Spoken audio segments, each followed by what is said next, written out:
Welcome, everyone. Today, we will be covering the gambit of membership drives. And because this is such a large topic scope, we will not be reading or covering these slides in detail. We will be glossing over important comments. However, I included extra content in these slides for them to be a reference for you to use for future reference.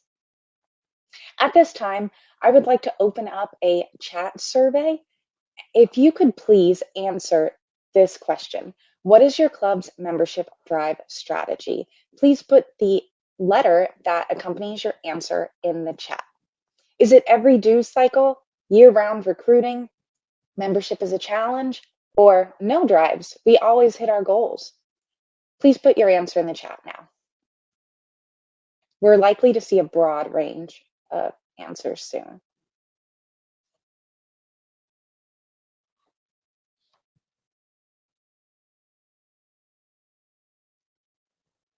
Okay. Once again, I just want to confirm, I'm not sharing my notes. Is that correct?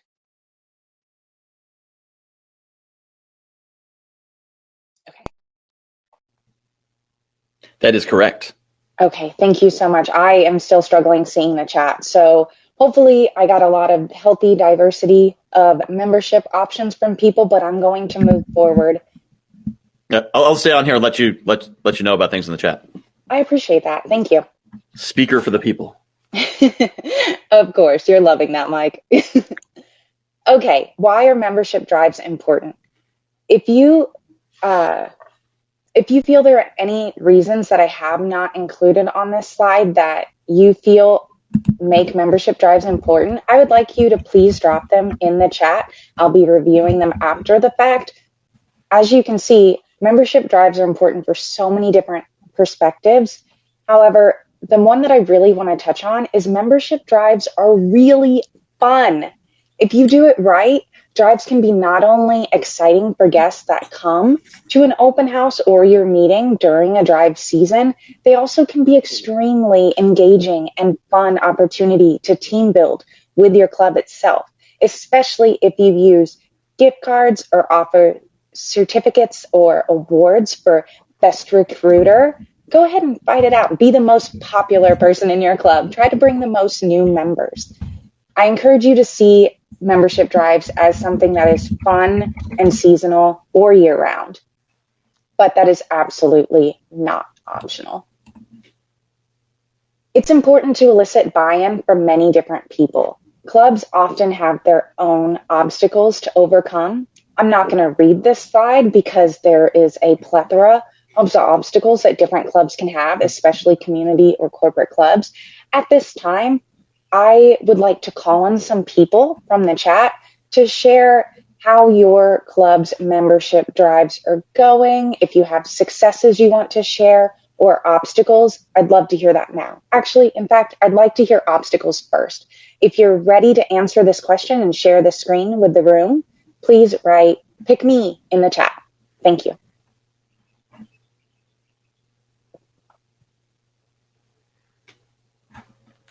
I see Jackie.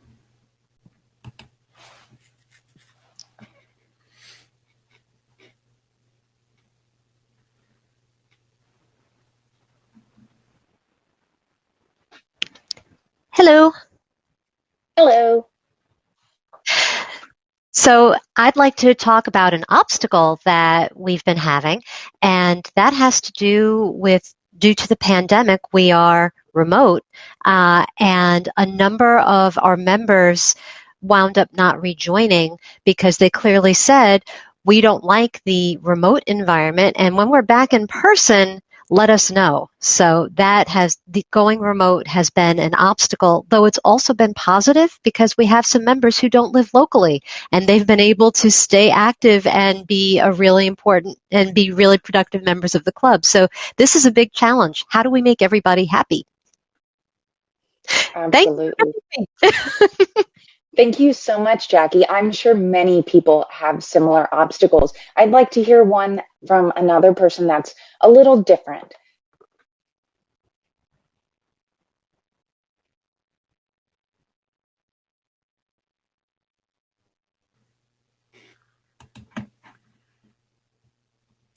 Patty.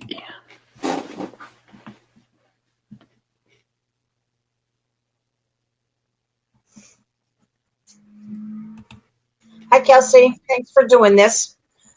So being part of a corporate club, we unfortunately just got purchased by another company. So the company that we were at paid full membership, and we were able, as part of a development plan, use that saying, hey, this is a great way for your development, especially if you're not sure what you want to do for development, come join us, all that. We have great meetings, even to this day. What happened with the purchase of this new company is they now will only pay of half the membership. So they'll only pay half the membership dues. So we did at this last membership drive lose 6 people from our club. So we were on a great path. We had 22 people, great path. Now we're down to, I think we were back up to 18 now. So, but that did hurt us because it was all about the money. And we tried to explain to them and using it that for $45, you're not going to find this kind of resources, this kind of development anywhere. And we tried to push it, but we found that some of them were almost like their managers wanted them to do it. And because the managers are paying for it out of their budget, they did it. But now that there's different corporate chain and the corporate pays for it, they're pulling back. So that was kind of a hindrance for us to where we were getting on a really good building streak where we were, and to get a setback like that. Naturally, that makes sense. Thank you so much, Patty, for sharing. I think all the other corporate clubs in the audience really appreciate you representing with that. Let's hear one more obstacle from someone in our audience, and then later in the presentation, we'll brainstorm collectively as a group for how to overcome these obstacles from these examples here. Mike, can you select someone else from our audience for us? Yeah, do you want volunteers? Or do you want me to just get someone? Oh, Leslie Rice. We have a volunteer.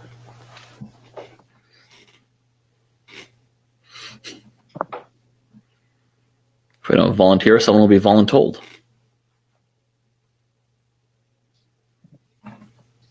Okay, I'm on. Okay, thank you. I'm on. Thank you, Kelsey. We have a club. I have 2 clubs. One of my clubs constantly has a problem meeting 20 members. We're always 2 members short last year. We lost 4 members this year. Now we're 4 members short. And I'm VP of membership. And we have 2 months to go. And I'm thinking that I will do an Eventbrite to see if I can bring people in that way. I'm curious what people think about doing that. I haven't seen anybody else doing it, or if it's workable. I just thought I'd put it out there. Thank you very much. I really appreciate that. Oh, I hear an echo. Okay, thank you so much. We will be discussing later as a group how to create an execution plan, and I really want to welcome our President's Distinguished Clubs or other district leaders in our audience to speak up and help with these obstacles because we can all learn from these examples. Thank you.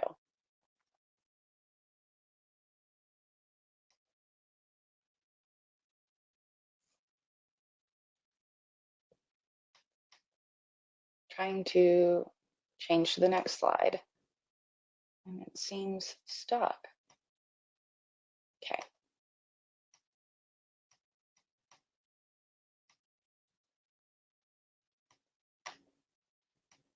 There we go. Thank you. Sorry about that. The next slide we have here is on the club historical reports.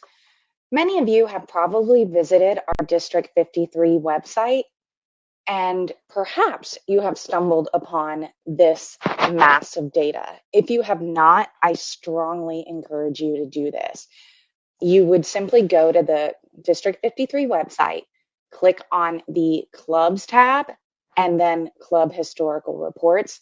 And then you can see every single club within our district and then click on their DCP reports. I wanted to take some time to talk about this slide because this is really going to help you achieve the buy-in that you need from your club's EC. If you're in a club that doesn't feel that they really need membership drives, that they always stay healthy, that's great. but how healthy is it? This data here collected from the district will help you see that long-term club health.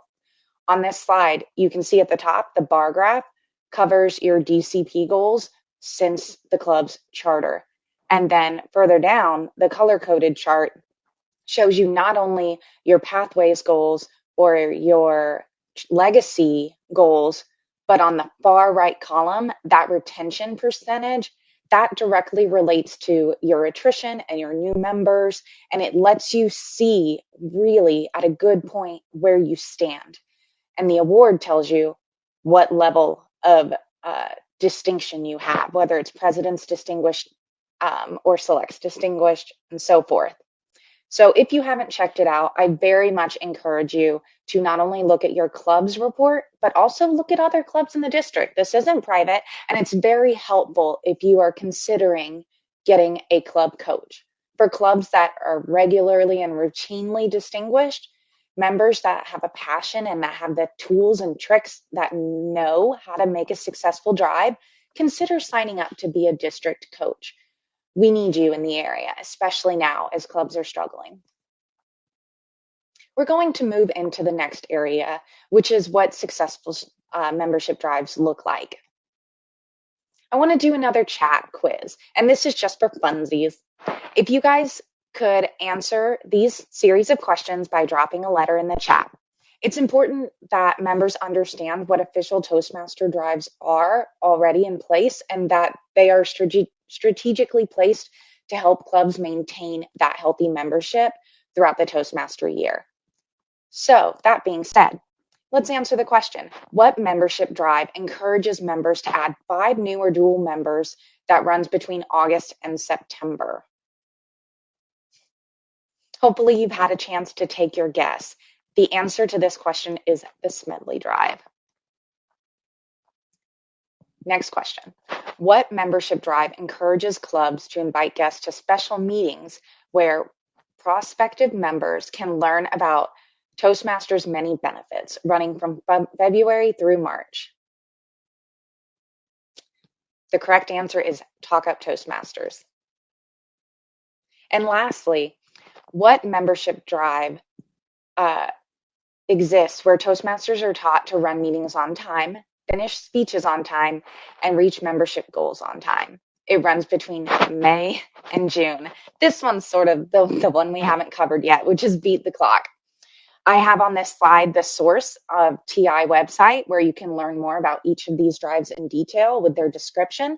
And if you have specific questions on how to maximize the effectiveness of each drive or just want some marketing tips and tricks, I encourage you to reach out to our district's marketing director, Sarah Nolan. Inviting guests. This is a very important part of membership drives, just getting people through the door. What's most important is doing year-round recruitment. Many clubs already do this, many don't. Year-round recruitment is so important because it gets that mentality from the members to always be thinking about who they can invite next. At the very minimum, you should be starting to invite guests before a membership drive. As we've seen from the last slide, membership drives tend to be 2 months long. And if they're attending their first meeting in the middle of the drive, it's unlikely that they will fully get paid and submit their membership form and be recognized by TI before the drive is over. You want to capture that membership drive when it's important, when it starts. So it's important to have a strong start at the beginning, especially if you're in a club that doesn't meet weekly and you meet every 2 to 3 weeks. It's important to be planning farther in advance. And lastly, the best tip is understanding that it takes about 4 guests to bring in 1 new member. This ratio will help you as you plan how many guests you need to invite for an open house, divide it amongst your club body, and spread the work amongst your members. This will help you hit those goals that you're trying to seek. And if you have any questions or curiosity about membership drives and an excellent challenge, I encourage you to attend Steve's Thermometer Challenge presentation at 3 o'clock. There's going to be a lot of great content covered there. I have included some tips that I've discovered from many President's Distinguished Clubs in our district. Heather Turner, who you may have seen present at 9 o'clock, covered some great ground for me. She said, be sure that your club's website has current photos of a virtual environment. If you have in-person meeting photos, guests may not feel safe coming. A picture is worth 1,000 words. And this is so important because in this environment with the pandemic and things are starting to reopen, many people are hesitant and shy. So it's important to have the photos on the very front of your page be reflective of how your meeting is currently being conducted. Also, Heather shares a fantastic Dropbox full of resources. I really encourage you to check it out. I included in the presentation a attachment from that drive called Membership Building Ideas, and it comes from that Dropbox. So check it out. There's so much more there. Jim Parsons, who's a member of Bethlehem Toastmaster Club, gave some good tips as well. Follow up with your guests and find out why they didn't join. Don't just follow up once, and if you don't hear back from them, give up. Many people have busy lives and a lot going on. Persistence is the key. If they tell you, oh, the time doesn't work for my schedule, there are other methods. Just don't give up and keep trying to follow up and keep that member there. You want to ultimately hear either a firm yes or a definitive no. If they're in the maybe stage, keep finding out why and tweaking your sell so that they feel you're hearing what they have to say and Toastmasters will address their individual needs. Jackie Kessler provided an excellent quote. Holding strong, supportive, and engaging meetings is a year-round effort that makes a huge difference with retention and attraction for members. Don't underestimate it.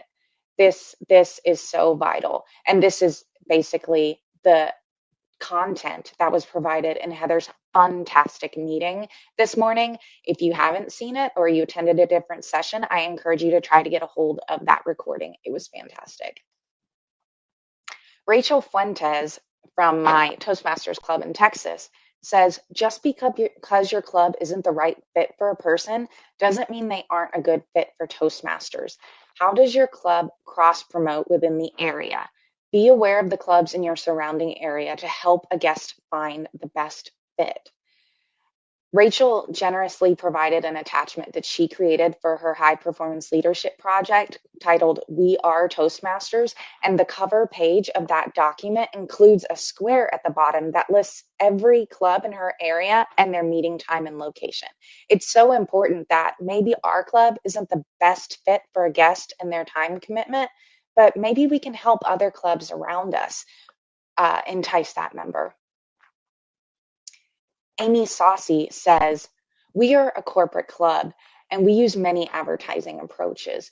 We tap into remote networks, we hold lunch and learns, we talk up our club in meetings and through one-on-one discussions, as well as holding a table at forums to answer questions about Toastmasters. It's so important for corporate clubs to be visible in many different avenues. And right now, tapping into those remote networks. I know that my company is switching to a hybrid model workforce as we are return to work with our initiatives. And this is a time to reach out. If you're a company club and you have permanently remote individuals, now is the time to offer a benefit to them that they may not have necessarily had access to when they were off-site. Now let's get to the meat of the presentation, or tofu if you're a vegetarian. Committees are where it's at when it comes to having effective drives. And as you can see, there are many different committees that you can join. These committees tend to be chaired by an officer, and every club will be different depending on their officer roles and expectations. That varies by club, but these committees are relatively the same across the board. It would be really advantageous for an immediate past president or a VPM to chair the open house committee and have many individuals responsible for different portions of it. We know that a speechcraft is an excellent membership building opportunity, especially to bring in young learners. A VPPR committee, public relations committee, is fantastic for many people who are looking to gain marketing skills, or perhaps you just have club members that are very tech savvy and social media savvy. This is the committee to get them on, as well as the hospitality committee under the sergeant at arms. This is excellent for any sort of awards banquet or party that you're throwing. This is a great one too. I will say, I'm going to move back for one more point. Committees are a great way to build in succession planning into your officer team. If somebody feels they're interested in being an officer role, I would gather that data in December so that in the spring session of the Toastmaster year, you can get them on committees and really have them shadow and understand from the person who is currently serving in that officer role. The point that I'm really trying to drive home today is that Toastmasters is a team sport. Every member in the club is responsible for the club's success. And there are many different ways to do it, but is not the sole responsibility of the EC committee. Advertising may vary based on your audience for your club, but there are several things you can do. It's important to use the medium that you're in, as well as others. What I mean by that is right now, we are mostly virtually based because of the pandemic. Many clubs have been meeting this way for many, many months. And as Jackie mentioned earlier when she spoke up, it has been a struggle for people. However, those who do learn how to use virtual medium, it's the time to advertise on that medium. Use Facebook to your advantage. Create those personal testimony videos. In the past, the district has held challenges asking members why you joined your specific club, and people submitted video answers. Have you thought about making them public on Facebook?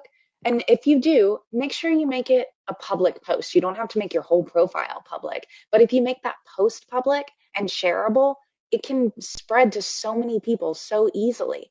Same thing with flyers. It's so easy to share flyers digitally. And you can, of course, always have a Facebook page for your club. That's a great resource too. But use your personal page, because most people are sold and brought to Toastmasters based on the simple recommendation that someone they knew joined. Especially in professional settings, if your growth is exponential, kind of like mine was when I joined Toastmasters, it was so easy for me to talk about the experience because I could see the value and the benefits in my work life.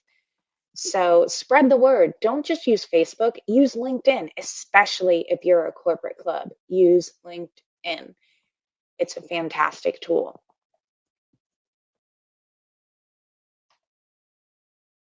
And now we're going to create an execution plan together. I have created a Word doc that is the execution plan that should be dropped in the chat. You can print it at this time. We're going to give you guys about 4 to 5 minutes to work on this independently, silently, write out your answers to the questions, and then we're going to come back and collectively brainstorm solutions together. So thank you, everyone, for providing feedback on the worksheet. At this time, I would like to open up the floor and collaborate as a group. If you could share your obstacle, I think we'll start with the people who shared earlier. So let's discuss Jackie Kessler's obstacle that she mentioned about virtual clubs and how that medium has been a real struggle for her. And if you have any suggestions or feedback for her, would you please write that in the chat so Michael can bring you up to share your suggestions for Jackie?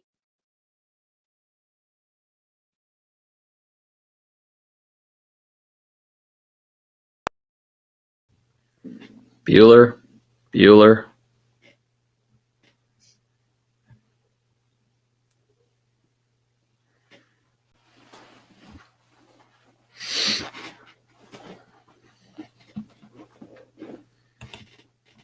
But seriously, who has suggestions?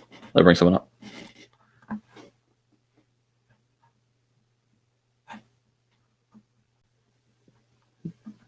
I know we have some district and division leaders in the room, and we certainly should have members from President's Distinguished Clubs.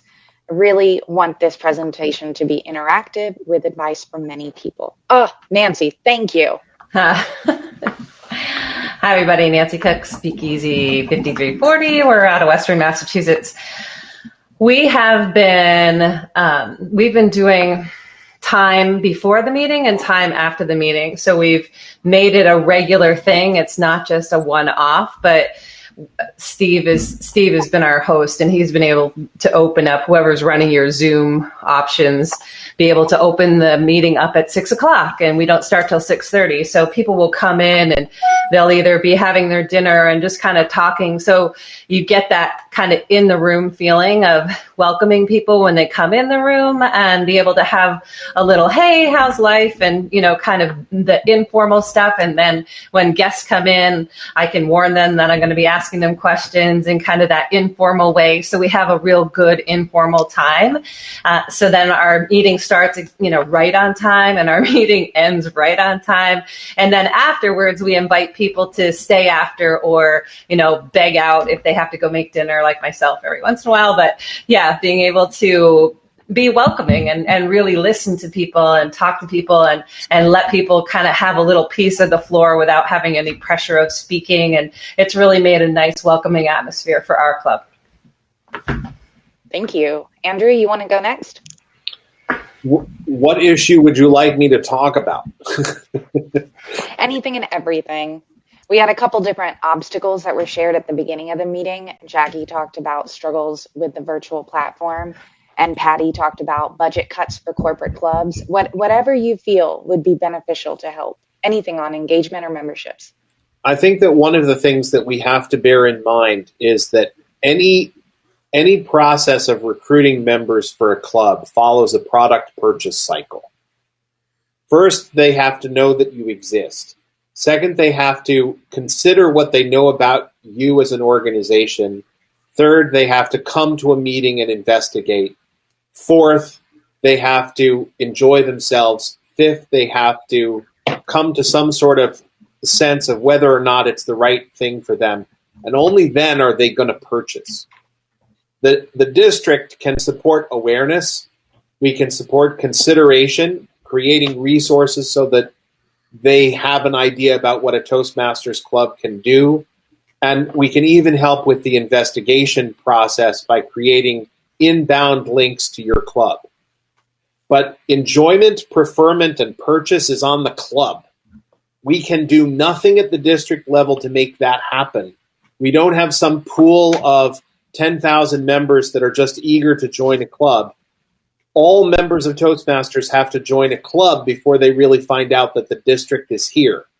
So we can work on the first three parts of those problems, but anything that you do to add to that adds to your own club's reputation.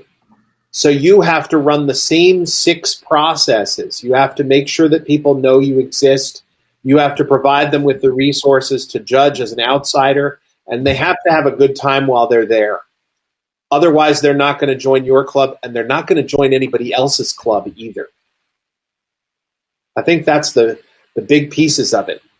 The other piece of it is that we ran this big marketing campaign this past year, and hundreds of thousands of people saw our ads. Hundreds of thousands of people. But only hundreds of people joined our district's clubs this year. Maybe some of that is the fact that we are in this pandemic state. Some of it is that people usually have a 2-year gap between when they find out about us and when they actually join a Toastmasters club. But that means that we can't stop advertising, because the advertising that you do now is helping to find the members 2 years from now. You're making a long-term investment here, and everything that we do at the district has to be supported by you at the club level. Fantastic. Thank you, Andrew. Kathy, I see you're up. Good morning. I just wanted to follow up on that pre-social, post-social in terms of membership recruitment. We do try with some of our new guests that are going to participate, especially because we're a hybrid club right now. We have some people in person, some people we use WebEx. That pre-social time can be a little confusing for some of the new guests. So we try to push them maybe to stay on a little bit later or do some recruitment afterwards, particularly follow up by our VP of membership, and our treasurer is actually somebody who's much more involved with membership too because of her interaction with our corporate sponsor. That pre-social time I find is sometimes a little chaotic if we're switching things at the last minute. The nice thing that the guests see is that we're very flexible and we're very welcoming. I love Jackie's idea that she put in the chat about putting maybe a Zoom poll or something like that to kind of engage people before the meeting starts. But showing that, we have the follow-up has proven successful for us. That is wonderful. Thank you, Kathy. I really want to open the floor up to any more comments, obstacle concerns, anything. Maybe we can work as a group to work through that.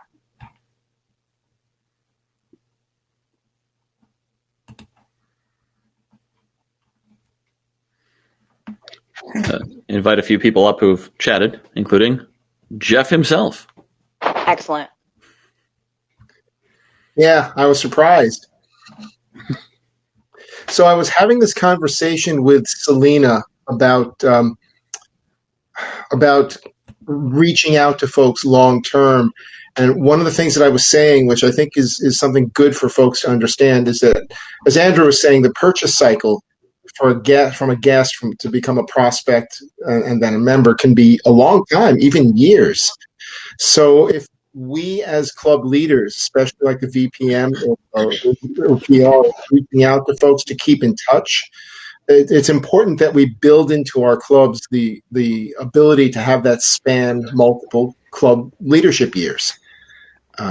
So that it doesn't stop when Selena leaves office and then Donna takes in next year. So you're making sure that we have that knowledge transfer is important. And then the other thing that Selena brought up, which I wanted to elaborate on, is genuine interest in our guests, showing them that you care. Even empathy is important because folks buy with their heart, not with their head. Even though we think we buy with our head, we buy with our heart. And as I recall, and of course I'm bad with names right now, but there's a very famous quote of, I may forget what you said, I may forget what you did, but I won't forget how you made me feel. Somebody help me with who said that, because I can't recall right now, and it's bothering me.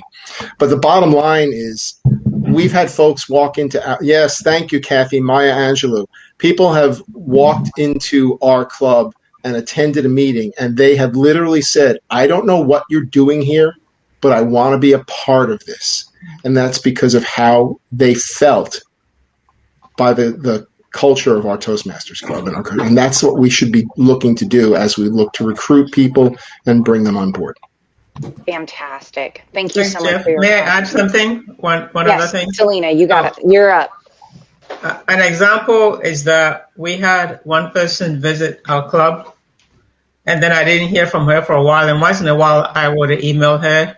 And she's a PhD student at UConn Stores. And so she said that on the day that we meet, they actually travel to MIT or someplace to do research in the lab. And that's why she hasn't been attending. And she's doing research on wearable items for diabetes, which is very important. So I've gotten to know her. So I know that keeping in touch with her when she becomes as busy, she is going to be coming back to the club. So we need to take very much interest in people and what they do. That makes a big difference. Absolutely. Donna, would you like to share your comment? Sure. One of the things that I've noticed due to Zoom fatigue is the fact that we have lost somewhat of interpersonal relationships. And just by giving the person, the visitors, a phone call and find out how they're doing and just listen. Listening is so important. and it makes them feel included into the club, that they're part of the club, and may make it, the decision that they want to be a part of that club and join just by the general concern of their club members, even as a visitor. So interpersonal relationships are so important. Reach out to the person, see how they're doing, how they're feeling, and of course, come on in our club. We're so inclusive and comfortable, like old socks or whatever. So interpersonal relationships. That's fantastic. Thank you so much. And Patty, I know we didn't dive deeply into your question regarding budget cuts and how that would help your club, but I'm going to make sure to keep in touch. And I want to encourage anyone who has any tips or tricks regarding that to reach out to Patty as well. And Kelsey, you're down to about 45 seconds. Okay. Well, thank you everyone so much. I had a fantastic time talking about membership drives. I hope that you got a bunch of resources dropped from the chat and that you've saved them. And I just ask, please fill out your evaluation form. And thank you so much for attending my session.